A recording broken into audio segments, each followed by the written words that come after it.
19절 꿇어앉고 누움이 수사자와 같고 암사자와도 같으니 일으킬 자 누구이랴. 너를 축복하는 자마다 복을 받을 것이요 너를 저주하는 자마다 저주를 받을지로다. 23절 또 예언하여 이르기를 슬프다 하나님이 이 일을 행하시리니 그때에 살 자가 누구이랴. 네, 계속해서 우리 민수기 24장 말씀 함께 살펴봅니다. 발락이 이스라엘을 저주하기 위해서 이 발람을 초청했는데요. 그의 의도와는 달리 발람은 계속해서 이스라엘을 축복하게 됩니다.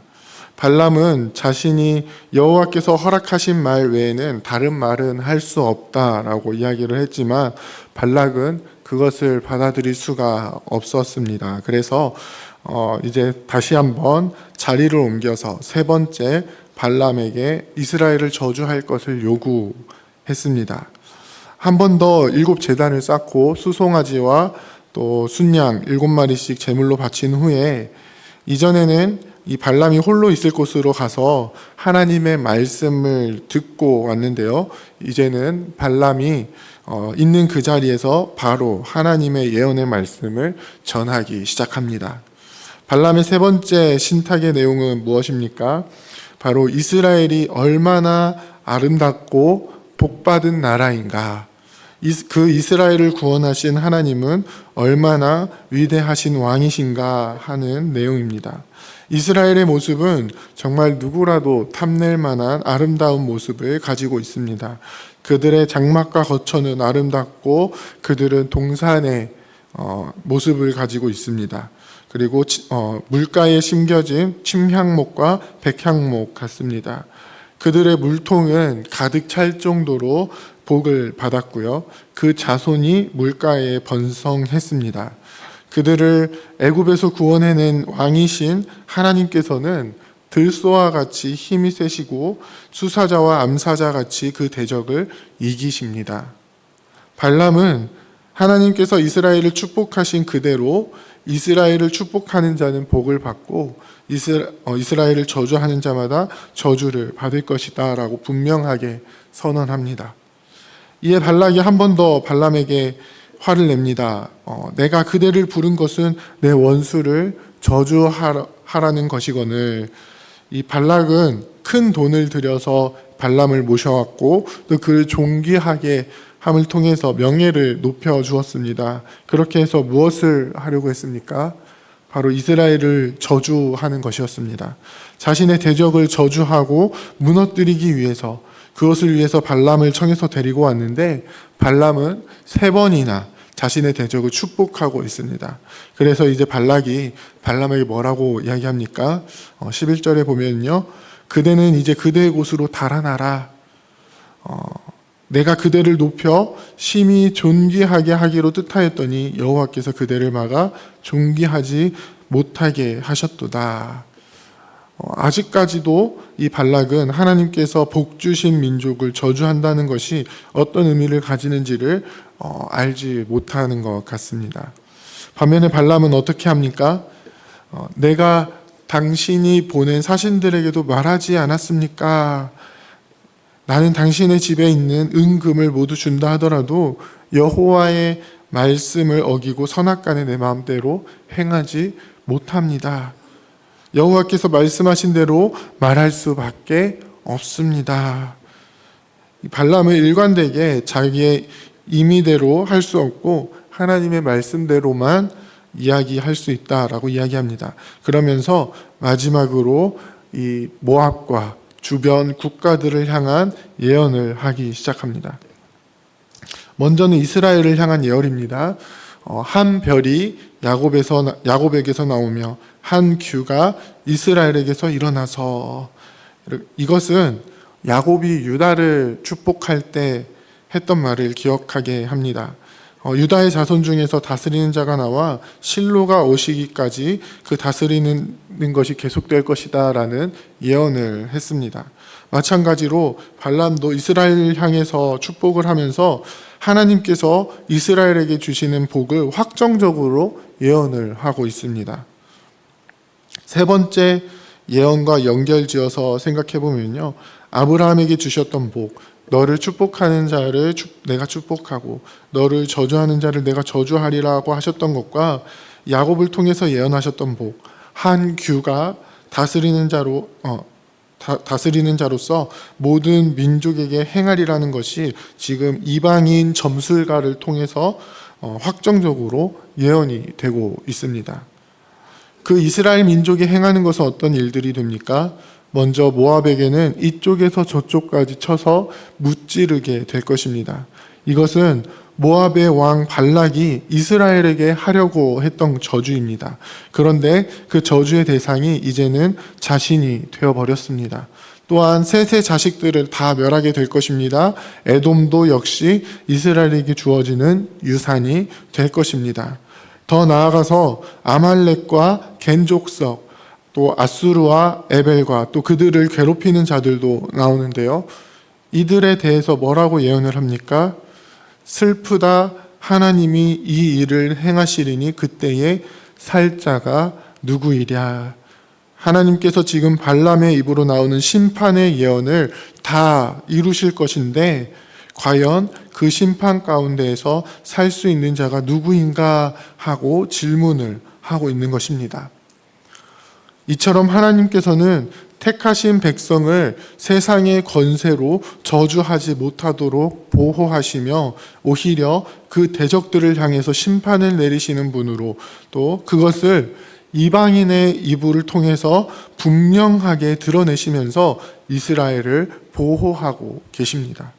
이 예언을 마지막으로 발락과 발람을 각자 자기의 길로 돌아가게 됩니다. 계속해서 이 발람의 예언을 보면서 우리가 알 수 있는 것은 무엇입니까? 하나님께서는 택하신 백성들을 결코 그냥 두지 않으신다라는 것입니다. 이스라엘 민족이 알지 못하는 상황 속에서 발락이라는 이 모압의 왕이 세상의 권세를 가지고 있는 자가 이스라엘을 저주하기 위해서 당시에 가장 유명한 점술가를 불렀고요. 이스라엘을 향해서 저주하게 했지만 하나님께서는 그 결과를 어떻게 보여주십니까? 하나님의 백성 이스라엘을 향한 분명한 복의 약속을 그리고 이스라엘의 대적이 될 주변 국가들에 대한 분명한 심판의 메시지를 주고 계신 것입니다. 이것은 사람이 어떻게 바꿀 수 있는 것이 아닙니다. 하나님께서 그렇게 정하셨고 약속하셨고 그것을 반드시 이루실 것이다 라고 예언을 통해서 반복적으로 말씀하고 계십니다. 사랑하는 부평교회 성도 여러분, 하나님께서는 오늘을 살아가는 주의 백성들을 향하여서도 동일하게 말씀하고 계십니다. 바로 하나님께서 우리를 세상으로부터 구별하여 불러내신 우리의 왕이심을 또 우리에게 영원한 나라를 약속해 주시고 우리를 통해 하나님의 나라를 이루실 것을 말입니다. 우리가 알지 못하는 곳에서 끊임없이 우리를 무너뜨리고 넘어뜨리려고 한다 할지라도 세상의 권세를 통해서 주의 백성들이 무너지도록 하기 위해서 끊임없이 교묘하게 또 공격해 온다 할지라도 공중에 권세 잡은 자가 계속해서 우리를 공격하고 우는 사자와 같이 삼킬 자를 찾아 다닌다 할지라도 그러한 세상을 향해서 또한 교회를 향해서 사도 바울은 뭐라고 선언하고 있습니까?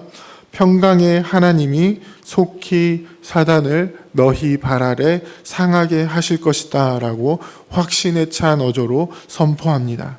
하나님께서는 교회를 통해서 하나님의 복이 무엇인지 이 땅에 나타내시고 하나님의 나라가 어떤 나라인지를 보여주실 것입니다. 그리고 그 일들을 반드시 행하실 것입니다. 그 주님을 우리가 믿음으로 바라보기를 원합니다. 언제나 우리를 지키시고 보호하시는 주님을 신뢰하기를 원합니다. 어떠한 상황 속에서도 우리를 포기하지 않으시는 그 주님 품 안에 온전히 거하시기를 원합니다. 그래서 우리의 삶을 통해서 하나님의 복을 나타내시고 하나님의 나라를 드러내시는 그 주님의 크고 놀라우신 일들을 경험하게 되는 우리가 되기를 원합니다. 날마다 우리와 함께 하시고 다스리시는 그 주님의 은혜 안에, 또한 승리하게 하시는 그 주님의 크고 놀라우신 은혜 안에 늘 거하시면서 주님의 뜻을 온전히 이루며 나아가시는 저와 여러분들이 다 되시기를 주님의 이름으로 부탁드립니다. 함께 기도하겠습니다. 이제 오늘 받은 말씀으로 함께 기도하겠습니다. 이 땅에 복과 은혜를 주시는 주관자 되시는 유일하신 하나님 한 분만 믿으며 복 가운데 거하게 하옵소서. 복과 심판을 반드시 이루시는 주님의 약속을 온전히 알고 믿으며 주님 한 분 사랑하는 백성이 되게 하옵소서.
이제 개인의 기도 제목을 가지고 하나님 앞에 기도하시기 바랍니다.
수고하셨습니다.